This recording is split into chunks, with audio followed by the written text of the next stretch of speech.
ক্যান্টনমেন্টের জিজ্ঞাসাবাদ রুমে মুখোমুখি বসে আছে পিয়াস আর সাম্য। পিয়াসের পরনে সেনাবাহিনীর পোশাক, মুখ গম্ভীর। সে একদৃষ্টিতে তাকিয়ে সাম্যকে পর্যবেক্ষণ করছেন। উল্টো পাশে বসা সাম্য মাথা নিচু হয়ে আছে। সে হয়তো বুঝে গেছে পিয়াসের পরিচয়, নয়তো তাকে লোক লাগিয়ে এভাবে ধরে আনার কথা নয়।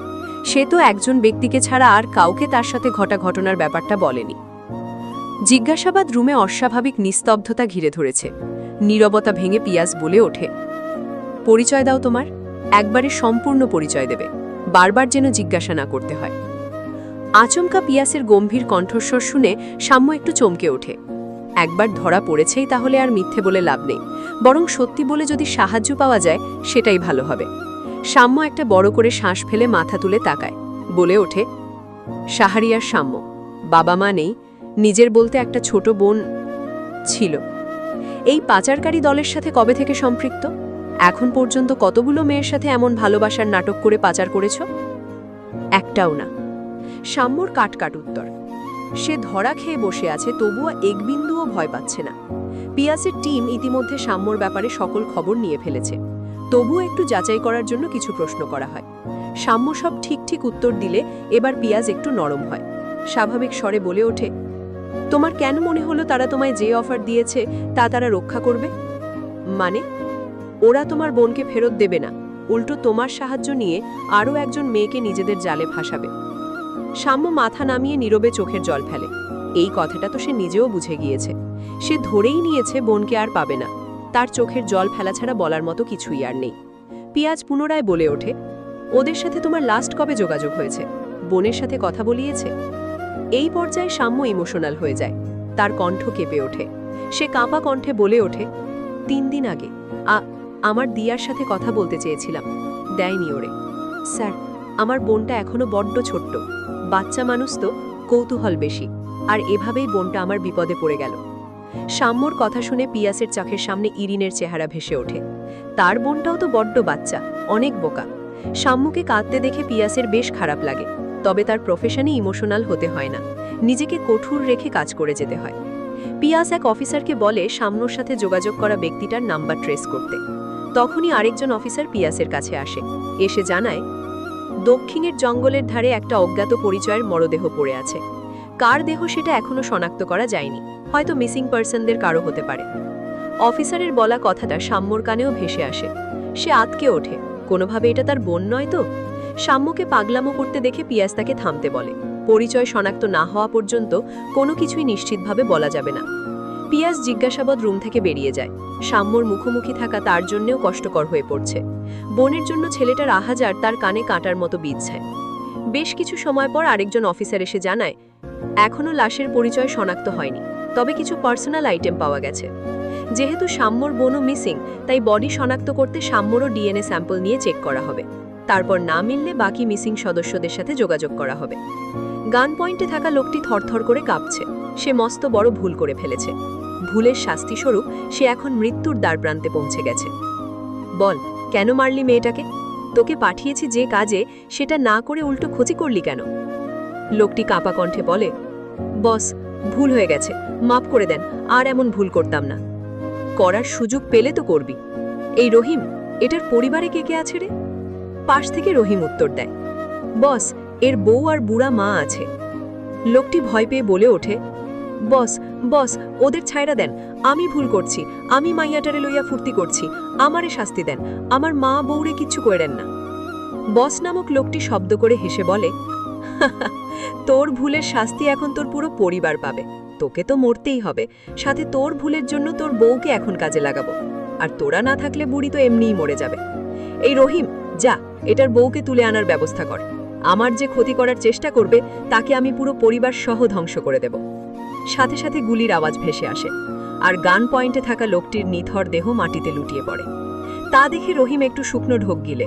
তার কোনো ভুল হলে সে নিজেও নিস্তার পাবে না এই লোকের থেকে। এ যে এক অন্ধকার জগৎ, যেখান থেকে কারো মুক্তি নেই। বস নামক লোকটি চেয়ারে মাথা হেলিয়ে বসে। শিল্পপতি আফতাব হোসেন তার নাম। সমাজে সবার সামনে সে শিল্পপতি হিসেবে থাকলেও আড়ালে তার হিউম্যান ট্রাফিকিংয়ের ব্যবসা বেশ রমরমিয়ে চলছে।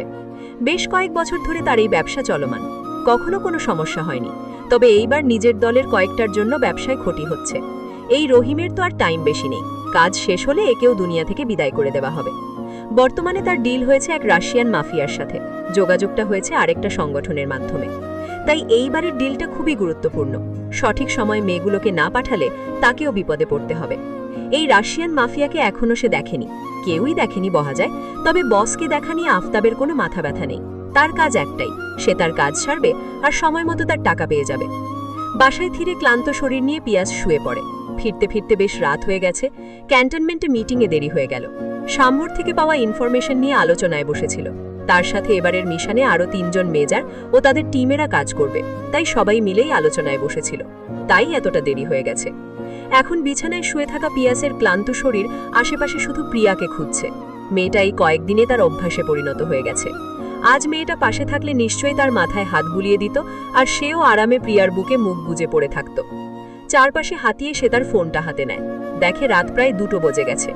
এ রাতে প্রিয়াকে ফোন করবে কিনা তাই ভাবতে থাকে। তবে না করলেও তো অভিমান করে বসবে মেয়েটা। তাই বেশি না ভেবে সে প্রিয়াকে ফোন লাগায়। প্রায় সাথে সাথেই ফোনটা রিসিভও হয়। পিয়াস নিঃশব্দে হেসে ওঠে। জেগে আছো নাকি?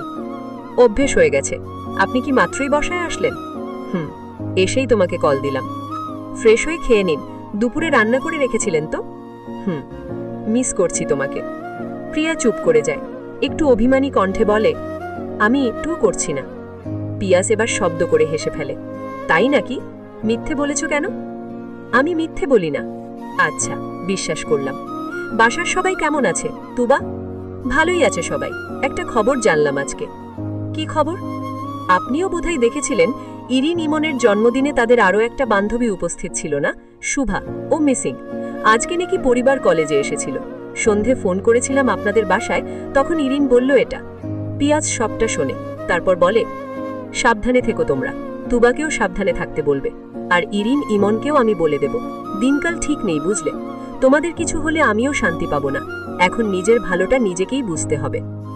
হয়েছে, আর লেকচার দিতে হবে না। আপনারা সাম্যর খবর পেয়েছেন? আমার মনে হয় শুভা মেয়েটাকে সাম্যই কিডন্যাপ করেছে। ও করেনি। আপনি কিভাবে শিওর হচ্ছেন? কারণ সাম্য আমাদের কাছে রয়েছে। এসবের সাথে ওর লিঙ্ক থাকলে আমরা জানতে পারতাম। তাছাড়া আজ আমাদের এখানেও একটা মেয়ের বডি পাওয়া গেছে। অনেক দেরি হওয়ার আগে তাড়াতাড়ি ওই সংগঠনটাকে ধরতে হবে। আপনারাও সাবধানে থাকবেন আর তাড়াতাড়ি আমার কাছে ফিরে আসবেন। আমি অপেক্ষায় থাকব। একটু আগেই কে যেন বলছে আমায় মিস করছে না। করছি তো, অনেক মিস করছি। তাড়াতাড়ি ফিরে আসেন না। আপনাকে ছাড়া আমার থাকতে খুব কষ্ট হয়। বুকের ভেতর ব্যথা হয়, শ্বাস নিতে কষ্ট হয়। বউকে কষ্ট দিতে হয় না, জানেন না? পাপ হবে নয়তো। আসবো, খুব তাড়াতাড়ি ফিরে আসবো। তোমার জন্য হলেও ফিরে আসবো আমি, কথা দিলাম। শুভা ইরিনের সাথে কথা শেষ করে আন্টির বাড়ির উদ্দেশ্যে যাচ্ছিল। তারই আন্টি তাকে পড়াশোনার জন্য নিজের বাসাতেই থাকতে বলেছিলেন। তবে শুভার বাবা বলেছিলেন আত্মীয়দের বাসায় 2-1 দিন থাকা যায়, সর্বোচ্চ 1 সপ্তাহ থাকা যায়। তবে এর বেশি থাকতে গেলে একসময় বিরক্ত হয়ে যায়। তাই সম্পর্ক বজায় রাখতে হলে একটু দূরত্ব থাকাই ভালো। তাই শুভাকে বাহিরে মেসে থাকতে দিয়েছেন। আজ আন্টি ফোন করে বলল বাসায় যেতে। উনি মাঝে মাঝেই শুভাকে বাসায় ঘুরে আসতে বলেন। পরদিন বন্ধের দিন বলে শুভাও যাচ্ছিল। তবে পথিমধ্যে একজন লোক তাকে ডাকে, বলে, আপা, আপনার আব্বা আইছে, আপনারে ডাকতাছে। সরল গুছের শুভা তার বাবার কথা শুনেই খুশি হয়ে যায়। একবারও ভাবনায় আসে না তার বাবা আসলে তো তাকে ফোন করতই। তাছাড়া তার বাবাকে অন্য লোক কিভাবে চিনবে? সে লোকটিকে বলে, কোথায় আমার আব্বা? এই তো ওই গলির মাথায়, আসেন আমার সাথে। সেই গলিতে বেশ বড় সড়ো একটা বিল্ডিং আছে। বিল্ডিংয়ের পেছনের দিকটা বেশ নির্জন। শুভা না বুঝে সেদিকে গিয়ে বাবাকে খুঁজে না পেয়ে বলে, কোথায় আমার আব্বা? এই যে, আমিই তোর আব্বা। লোকটার মুখে এক বিশ্রী হাসি ফুটে ওঠে। শুভা ভয় পেয়ে যায়। এতক্ষণে বুঝে সে ভুল করে ফেলেছে। সে চিৎকার করতে গেলেই তার মুখে রুমাল চাপা দেওয়া হয়। মুহূর্তের মাঝেই শুভা জ্ঞান হারিয়ে ফেলে। তারপর যখন তার জ্ঞান ফিরে তখন সে একটা গাড়ির মাঝে বন্দি পড়ে আছে। সে অনেক ছুটাছুটি করতে থাকে, ফলে গাড়ির চালক সেটা টের পেয়ে যায়। চালক আর কেউ না, সেই আগের লোকটাই। তার সাথে আরও একজন সহকারী ছিল। শুভার এত ছুটাছুটি দেখে তারা বিরক্ত হয়। আবার যুবতী বয়সের একটা মেয়েকে দেখে লোকটির ভেতরে লালসা জন্ম নেয়। সে লোভ সামলাতে না পারে। এখনো পর্যন্ত সে যতগুলো মেয়ে ধরে নিয়ে গেছে তার সাথে কেউ না কেউ থাকত। এবার তাকে সাম্যের উপর নজরদারি করতে পাঠায়। তবে সাম্য তার কাজ সম্পন্ন না করলে তাকে বলা হয় কাজটা শেষ করতে। যেহেতু তারা এখানকার নয়, তাই কেউ তাদের চিনতে পারবে না। সেই সুযোগে সে শুভাকে ধরে নিয়ে আসে। বান্দরবন এরিয়ায় পৌঁছে নিজেদের দলের আরও একজনকে সাথে নেয়। এই মুহূর্তে লোকটি নিজের লোভ সংবরণ না করতে পেরে জঙ্গলের ধারে রাস্তায় গাড়ি থামায়। পাশের লোকটি তার মনোভাব বুঝে ফেলে। তার ভেতরেও লোভ জাগে, মুখে এক বিকৃত হাসি ফুটে ওঠে। গাড়ি থামতেই শুভা আরও ভয় পেয়ে যায়। লোকটি এসেই তাকে টেনে হিঁচড়ে নিচে নামায়। শুভার হাত পা বাঁধা বলে সে প্রতিরোধ করতে পারে না। সে ছলছল চোখে লোকটার কাছে প্রাণ ভিক্ষা চায়। তবে তাদের বর্তমান চাহিদার কাছে শুভার কাকুতির কোনো দাম থাকে না। শুভার চোখ দিয়ে পানি গড়িয়ে পড়ে। সে তার পরিবারের কথা স্মরণ করতে থাকে। বাবা, মা আর ছোট ভাইটার কথা মনে পড়ে তার বুকটা ছারখার হয়ে যায়। আর বোধহয় দেখা হবে না তাদের সাথে। বাবা মাও জানতে পারল না তাদের আদরের মেয়েটা কতটা কষ্ট পাচ্ছে। সবশেষে মনে পড়ে ইমনের কথা। সে যে ইমনকে মনের কথাটা জানাতে চেয়েছিল, লোকগুলোর পাষণ্ড কর্মকাণ্ডের ফলে শুভা প্রচণ্ড কষ্ট পেতে থাকে। একসময় সব সহ্য করতে না পেরে সে মৃত্যুর ধার প্রান্তে পৌঁছে যায়। ইমনের কথা মনে পড়ে সে মনে মনে আওড়ায়, আর বলা হলো না তোমায়, অসমাপ্ত রয়ে গেল আমাদের ভালোবাসাটা। তোমায় জানানো হলো না কোনো প্রত্যন্ত গ্রামের সাধারণ এক মেয়ে তোমায় ভালোবেসেছিল ইমন। আমি ভালোবেসেছিলাম তোমায়, জানানো আর হলো না। নিজেদের তৃপ্তি মিটিয়ে লোকগুলো যখন শুভার নাকে হাত দিয়ে দেখতে যায়, দেখে মেয়েটির আর শ্বাস পড়ছে না। তারা বেজায় বিরক্ত হয়। অল্পতেই মরে গেল মেয়েটা। একে তো একে আর নিয়ে যাবে না, আবার এভাবে ফেলে রাখাও যাবে না। তাই পাশের লোকের বুদ্ধিতে সে একটা বড় পাথর এনে মুখে চাপা দিয়ে দেয়, ফলে চেহারা আর চেনা যাবে না। তাদের জানা মতে বস জানে না তার মেয়ে আনার কথাটা, তাই সে নিশ্চিতেই ছিল। তবে অবশেষে বাঁচতে পারল না, বরং পরিবারসহ তার ভুলের মাসুল দিতে হলো। সে যেমন একটা মেয়ের জীবন কেড়ে নিল, তেমনি নিয়তি তার জীবনটাও কেড়ে নিল, তাকেও বাঁচতে দিল না। ডেড বডির সাথে যখন সাম্যের ডিএনএ ম্যাচ করে না, তখন সাম্য খুশি হয়ে যায়। সাম্যের মনে একটা ক্ষীণ আশা জেগে ওঠে।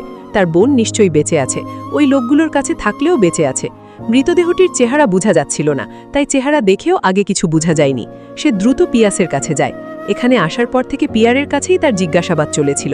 তাছাড়া সে বুঝে গেছে পিয়াস তুবার দুলাভাই হয়। সে পিয়াসের কাছে এসে বলে, স্যার মিলেনি, ওটা আমার দিয়া না, আমার দিয়া বেঁচে আছে। আপনারা এখনো কিছু করছেন না কেন? আমার বোনটাকে কবে ফিরিয়ে দিবেন? পিয়াস তাকে আশ্বস্ত করে বলে, খুব শীঘ্রই। ওদের দলের কোনো মুভমেন্ট চোখে পড়লেই আমরা কাজে নেমে পড়ব, তুমি টেনশন করবে না। কিভাবে টেনশন না করে থাকবো বলেন? এখন তো আমার মনে আশা আছে, আমার বোন বেঁচে আছে। বোনটাকে কাছে না পাওয়া পর্যন্ত আমি একদমই শান্তি পাবো না। স্যার, সেই নাম্বারগুলো থেকে কিছু পেয়েছেন? পেয়েছি বলেই তো ওদের মুভমেন্টের উপর নজরদারি করতে পারছি আমরা। শুরু এখনো মেয়েদের কোথায় রাখা হয়েছে তা জানা যায়নি। আশা করি খুব শীঘ্রই জানতে পারবো আমরা। মূলত পিয়াসটা রহিমের খোঁজ পেয়ে গেছে। সে যেই নাম্বার দিয়ে সাম্যর সাথে যোগাযোগ করেছে, ভুলক্রমে নিজের পার্সোনাল নাম্বার দিয়ে যোগাযোগ করে ফেলেছে। হয়তো টেরও পায়নি পরে, তাই পিয়াসটা সহজেই তার লোকেশন ট্র্যাক করে ফেলেছে। আপাতত মেয়েগুলোর খবর না পাওয়া পর্যন্ত কিছুই করা যাচ্ছে না। মাঝে প্রায় 2 দিন পেরিয়ে যায়। মৃতদেহের এখনও পরিচয় পাওয়া যায়নি। তাদের বান্ডারবানের যতগুলো মিসিং কেস ছিল সবার সাথে যোগাযোগ করা হয়েছে, তবে কারো সাথেই মিল পাওয়া যায়নি। মেয়েটা এখানকার কেউ না হলেও পরিচয় তো নিশ্চয়ই আছেই। তাছাড়া কোনো দূরের কেউ হলেও তো খোঁজ নিতে হবে। হঠাৎ পিয়াসের প্রিয়ার কথা মনে পড়ে। ইরিনের সেই বান্ধবী শুভার মিসিং কেসের কথাটা মনে পড়ে। জায়গাটা তো বান্দারবানের কাছেই, সেখান থেকে এখানে আসা অসম্ভব ব্যাপার না। সে তার অফিসারদের সাথে কথা বলে। সবার সিদ্ধান্তে শুভার পরিবারের সাথে যোগাযোগ করা হয়। মৃতদেহের সাথে পাওয়া জিনিসপত্র শুভার পরিবারকে দেখানো হয়। তারা কনফার্ম করে নেয় এগুলো শুভারই জিনিসপত্র। সবশেষে ডিএনএ ম্যাচ হলে সব কনফার্ম হয়ে যায় সেটা শুভারই দেহ ছিল। শুভার পরিবার কান্নায় ভেঙে পড়ে। মায়ের কান্নাটাই সবচেয়ে করুণ শোনা যায়। বাবা যেন পাথর হয়ে গেছেন। একমাত্র মেয়েটার পড়াশোনার প্রতি আগ্রহ দেখে শহরে পাঠিয়েছিলেন, আর সেই শহরটাই তার মেয়ের জন্য কাল হয়ে দাঁড়ালো। তাদের একমাত্র মেয়েটাকে কেড়ে নিল। শুভার ছোট্ট ভাইটা বোনের জন্য আহাজারি করছে, সেটা দেখে সাম্য নিজেকে সামলাতে পারছে না। আজ তো শুভার জায়গায় তার বোনটাও থাকতে পারত। নিজের বোনের কথা ভেবে সে নিজেও চোখের জল ফেলতে থাকে। পিয়াস চুপচাপ দাঁড়িয়েছিল, কিছুই বলার ভাষা নেই তার। এমন সময় তার ফোনে প্রিয়ার কল আসে। সে রিসিভ করতেই ওপাশ থেকে প্রিয়া বলে, কে কান্না করছে, কি হয়েছে? পিয়াস কিছুক্ষণ চুপ থেকে বলে, শুভার পরিবার, সেটা শুভারই রাশ ছিল। প্রিয়া আতকে ওঠে। চোখের সামনে শুভার মায়াময় চেহারাটা ভেসে ওঠে। এই তো সেই দিনই ইরিনের জন্মদিনে মেয়েটাকে দেখল। তার মন খারাপ ছিল, তবে শুভা খুবই প্রাণোচ্ছল ছিল। দেখতে শ্যামলা গড়নের মেয়েটির মুখ থেকে হাসি সরছিলই না। এটা কিভাবে সম্ভব? শুভা ওখানে কিভাবে যাবে? কিডন্যাপ হয়েছিল, তখনই হয়তো তাকে ধর্ষণ করা হয়েছিল। ফরেন্সিক রিপোর্ট বলছে 2 জন ছিল তারা। তারপর শক্ত কিছু দিয়ে মুখ বিকৃত করা হয়েছে, তাই পরিচয় জানতে এতটা দেরি হয়ে গেল। পিয়াসীর এমন কথা শুনে প্রিয়া থমকে যায়। মেয়েটা কতটাই না কষ্ট পেয়ে এই নিষ্ঠুর দুনিয়া থেকে বিদায় নিল। তুবা সবটা জানার পর পুরোপুরি নিস্তব্ধ হয়ে যায়। সে বিশ্বাসই করতে পারছে না শুভার না থাকার কথাটা। সেদিন তো জন্মদিনের অনুষ্ঠানে কত কথা হলো তাদের, এভাবে তার না থাকার কথাটা মানাই যাচ্ছে না। অবশেষে ইরিন খবরটা শোনার পর কান্নায় ভেঙে পড়ে। সে ভেবেছিল সাধারণ কিডন্যাপিং কেস হবে হয়তো, টাকা দাবি করবে, তারপর টাকা দিলে তারা শুভাকে ফিরিয়ে দেবে। তবে এমন খবর শুনে সে তার কান্না ধরে রাখতে পারে না। সে ভাবতেও পারছে না তার কাছের বান্ধবী শুভা আর নেই। সুরাইয়া বেগমও চুপ করে থাকেন। মেয়েটা বেশ প্রাণোচ্ছল ছিল, এক রাতেই তাদের কতটা আপন করে নিল। আর সেই মেয়েটার এমন করুণ পরিণতি শুনে তিনি স্তব্ধ হয়ে গেছেন। ইমন সবটা শুনে চুপচাপ রুমে চলে যায়। দরজা আটকে ড্রেসিং টেবিলের সামনে আসে। সেখানে শুভা দেওয়া পারফিউমটা অবহেলায় পড়েছিল। ইমন আলতো হাতে সেটা তুলে নেয়। মনে পড়ে শুভা বলেছিল কিছু একটা বলবে তাকে, আর শোনা হলো না কথাটা। তবে ইমন জানে কথাটা কী ছিল, তাই তার আরও অনুশোচনা হচ্ছে। বেঁচে থাকতে একটুও ভালো ব্যবহার করেনি মেয়েটার সাথে, সর্বদা ইগনোর করেছে। আর আজ শুভার পরিণতির কথা ভাবতেই তার বুকটা কেঁপে উঠছে। এতটা কষ্ট দিল কেন মেয়েটাকে? শ্যামরঙা ওই মায়াবী মুখের মেয়েটার দিকে তাকিয়ে একটুও মায়া হলো না তাদের? এতটা অমানুষ, এত খারাপ কেউ কিভাবে হতে পারে? একটা মৃত্যু কাউকে কাঁদায়, কাউকে ভয় দেখায়, কাউকে অপরাধী বানায়, আর কাউকে বদলে দেয় চিরজীবনের জন্য। শুভার এই অকাল মৃত্যুটা এক একজনের জীবনে এক এক প্রভাব ফেলেছে। ভুল না করেও ইমন নিজেকে অপরাধীর কাতারে ফেলে দিয়েছে, কারণ সে শুভার সাথে অন্যায় করেছে। শুভার অনুভূতিকে বুঝেও পাত্তা দেয়নি। পাত্তা দিলেও হয়তো শুভার নিয়তির কোনো পরিবর্তন হতো না। তবুও তো মেয়েটা তার কথাটা জানিয়ে যেতে পারত, একটা তৃপ্তি নিয়ে দুনিয়া ছাড়তে পারত। গল্পটা কেমন লাগলো অবশ্যই জানাবেন, আর যারা এখনও সাবস্ক্রাইব করেন নাই অবশ্যই সাবস্ক্রাইব করে দেবেন। ধন্যবাদ।